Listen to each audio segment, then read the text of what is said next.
যদি আওয়ামী লীগের তারা ধর্মনিরপেক্ষতা প্রতিষ্ঠা করার জন্য দল বানাতে পারে, বিএনপি জাতীয়তাবাদ প্রতিষ্ঠার জন্য দল বানাতে পারে, আওয়ামী লীগ তারা দল বানাইয়া শেখ মুজিবের আদর্শ প্রতিষ্ঠা করছে, বিএনপির তারা দল বানাইয়া জিয়াউর রহমানের আদর্শ প্রতিষ্ঠা করছে, তো রাসূল মুহাম্মদ সাল্লাল্লাহু সাল্লামের আদর্শ প্রতিষ্ঠার জন্য আপনি একা থাকবেন? আপনি দল বানাবেন না?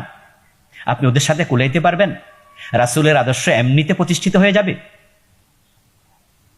আমি বুঝি না যারা ইসলামী দল নাই, দরকার নাই বলে, কত নাম্বারের ব্যাককল আল্লাহ জানে, আকলহীন।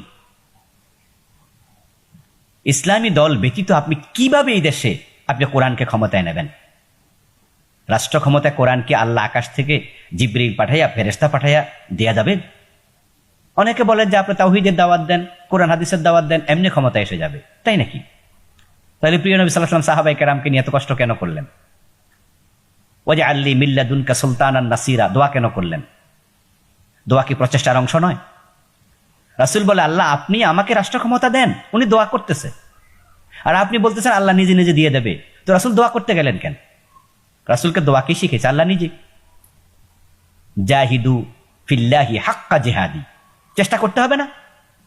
আরে ভাই, আল্লাহ তো চেষ্টা করতে বলেছেন। আপনারা আলেম ওলামা হইয়া কিভাবে মানুষকে বিভ্রান্ত করেন যে দল লাগবে না? আল্লাহর হাবিব সাল্লাল্লাহু আলাইহি সাল্লাম তিনি হিজরত যেন সবাই করে অর্ডার করেছিলেন, যে যেখানে ইসলাম গ্রহণ করবে সে মদিনা হিজরত করতেই হবে। ঐক্যবদ্ধ শক্তি দরকার। আচ্ছা, কোরআন মাজিদ যে যার থেকে মানবে এটা স্বাভাবিক কথা, যারা ইসলাম গ্রহণ করেছে সবাই তো কোরআন মানবে। তাহলে ওয়াতাসিমু বিহাবলিল্লাহি জামিয়া ওয়ালা তাফাররাকু, আল্লাহ এই আয়াত আবার কেন বললেন যে ঐক্যবদ্ধ হয়ে ধরো, পরস্পর বিচ্ছিন্ন হইও না? সবাই মিলতে হবে কেন? এক হওয়া লাগবে কেন?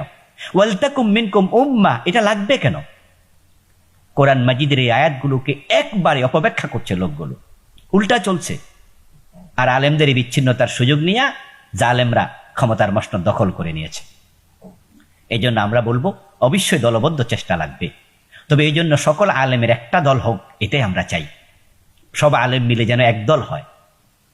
এরপরও আলাদা আলাদা দলগুলো আছে, ওই দলগুলো এক হতে দেরি হবে না, কোনো এক সময় হয়তো এক হয়ে যাবে ইনশাআল্লাহ, যেহেতু তারা আছে। কিন্তু এরপর আমরা বিচ্ছিন্ন থাকবো না, একা একা থাকবো না। একা একা থাকলে কোনো অন্যায় প্রতিবাদ করতে পারবেন না, প্রতিরোধ করতে পারবেন না, বরং একা একা থাকবেন তো আপনি হারিয়ে যাবেন। ইসলামী সংগঠন, ইসলামী আন্দোলন, ইসলামী দল করা এটা আল্লাহর নির্দেশ। আল্লাহ তাআলা কোরআন মাজিদে বলছেন, ওয়ালতাকুম মিনকুম উম্মাহ ইয়াদউনা ইলাল খায়র ইয়ামুরুনা বিল মা'রুফ ওয়া ইয়ানহাউনা আনিল মুনকার। তোমাদের মাঝে এমন একটি দল থাকবে যারা মানুষকে সৎ কাজের আদেশ দেবে, অসৎ কাজ থেকে নিষেধ করবে। ব্যক্তিগতভাবে আদেশ দেয়া যায় না, নিষেধ করা যায় না, অনুরোধ করা যায়। অন্যায়ের প্রতিরোধ ব্যক্তিগতভাবে করা কঠিন, ঐক্যবদ্ধভাবে এটা সহজ। এই জন্য ইসলামী দল লাগবে। কিছু ভাইয়েরা বলেন ইসলামী দল নাই, দরকার নাই, ওরা জ্ঞান পাপী, ওরা বাস্তবতা বোঝে না। জামাত ইসলামী সহ সকল ইসলামী দল কোন ফর্মুলার ভিত্তিতে এক হতে পারে? সম্মানিত দিনী ভাই, এই অনুভূতি আমাদের সকল আলেমদের মাঝে আলহামদুলিল্লাহ আছে। এটা নতুন নয় যে আমরা সকল আলেমকে একমত করতে যাই। তবে হ্যাঁ, ইদানিং কালে সেটা আরো একটু বেগবান হয়েছে, গতি পেয়েছে। এখন অনেক আলেমরাই অনুভব করছেন যে আলেমদের বিচ্ছিন্নতার কারণে আলেমরা আজকে মাজলুম। এই জন্য আলেমদের ঐক্যবদ্ধ হওয়ার বিকল্প নেই। আল্লাহ তাআলা কোরআন মাজিদে তো বলেছেন, ওয়াতাসিমু বিহাবলিল্লাহি জামিআ ওয়ালা তাফাররাকু, তোমরা আল্লাহর রজ্জুকে ঐক্যবদ্ধভাবে আঁকড়িয়ে ধরো, পরস্পর বিচ্ছিন্ন হইও না। আল্লাহ বিচ্ছিন্ন হতে মানা করেছেন, এবং কোরআন মাজিদে তিনি অন্য জায়গায় বলেছেন, আনাকিমুদ্দিন ওয়ালা তাতাফাররাকু ফি, তোমরা দিন কায়েম করো, পরস্পর বিচ্ছিন্ন হইও না। এখন কোন ফর্মুলার ভিত্তিতে আলেমরা ঐক্যবদ্ধ হবে সে বিষয় তো কোরআন সুন্নাহ সামনে আছে।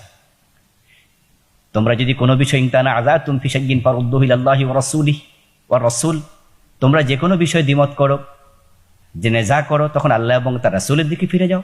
কোরআন হাদিসকে সামনে রেখে ঐক্যমত্য হওয়া দরকার।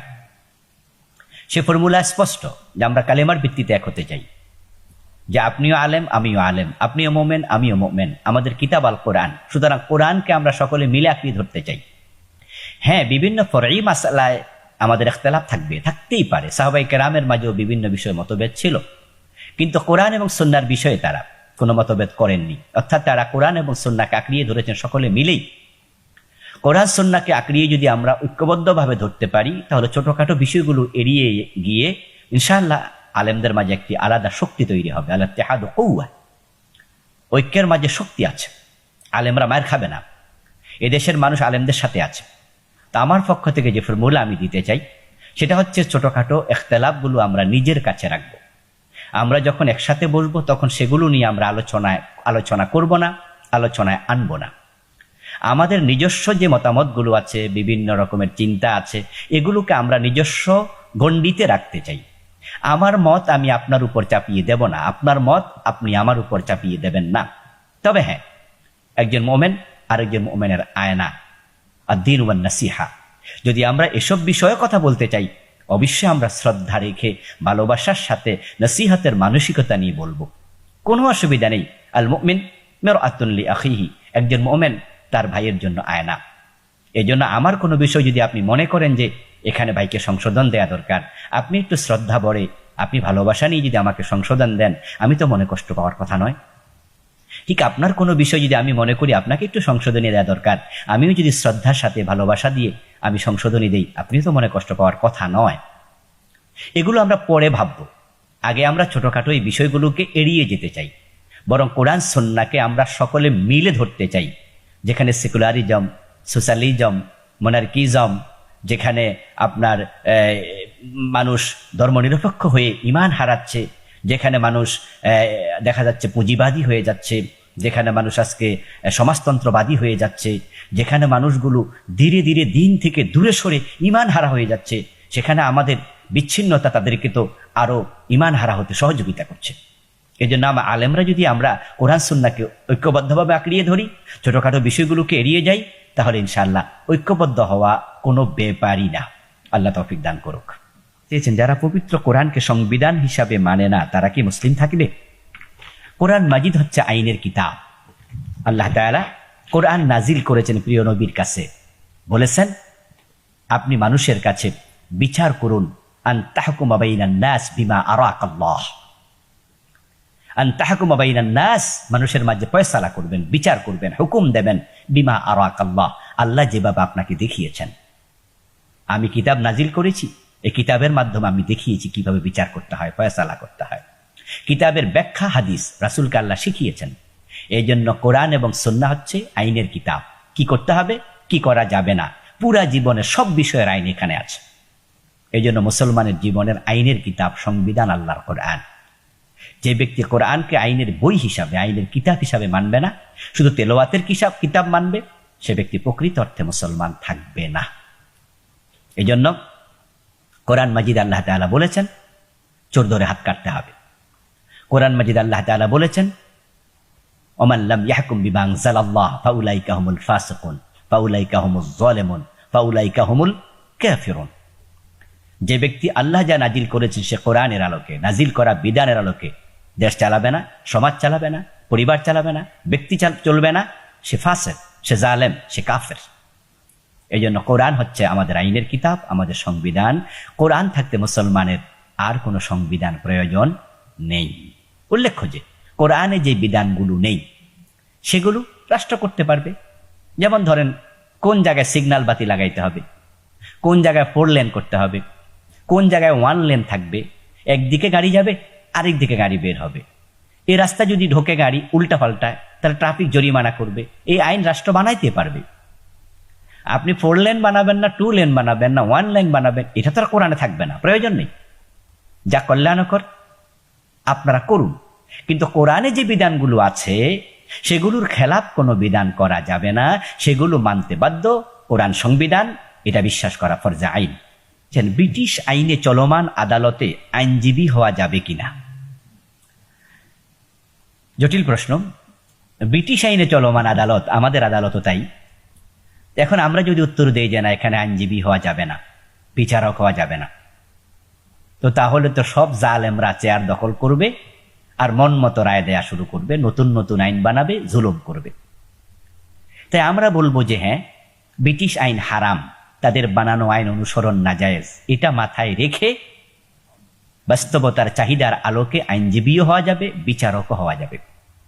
আমরা আলেম ওলামারা যারা ইসলাম কায়েমের জন্য চেষ্টা করছি, এবং এই কাজে আপনারাও যারা জড়িত আছেন, চেষ্টা করছেন, আল্লাহ যদি আমাদেরকে এই দেশে ইসলাম কায়েমের সুযোগ দেয়, আর যদি আমাদের বিচারক না থাকে, তখন আমরা আদালত চালাবো কাদেরকে দিয়ে?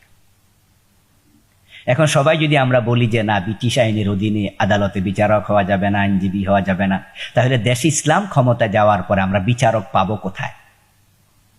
হঠাৎ করে সুপ্রিম কোর্টের প্রধান বিচারপতি, জজ কোর্টের জাজ পাবো কোথায়? আমরা এগুলো তো সিস্টেমে হবে নাকি? একদিনে তো সবাই সিনিয়র হয়ে যায় না। তো সবাই চাকরি না করলে আমরা তখন সিনিয়র ম্যান পাবো কোথায়? এই জন্য মন্দের ভালো হিসাবে ধরে রাখতে হবে, মাথায় রাখতে হবে আল্লাহর আইনই একমাত্র গ্রহণযোগ্য, মানুষের বানানো আইন অগ্রহণযোগ্য।